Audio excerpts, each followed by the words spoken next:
нашей целью является достижение двух задач. Первое. Нам необходимо долгосрочное стратегическое партнерство и дружба с Абхазией и с абхазским народом. И очень хотелось бы, чтобы эта дружба и партнерство не зависели от результатов очередных выборов, а были просто фундаментально долгосрочными и стратегическими.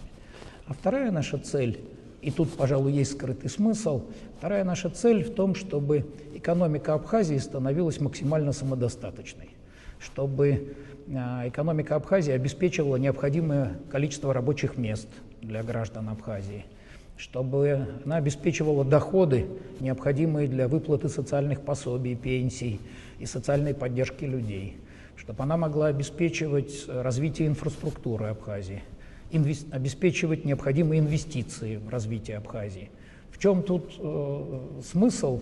Ну, в том, что на самом деле только тогда страна будет устойчива и стабильна. Ну, а для России, конечно, это будет означать, что нам потребуется меньше средств выделять на субсидирование задач, которые сегодня не может покрыть сама экономика Абхазии. Но, знаете, мне кажется, что эти цели, они полностью совпадают.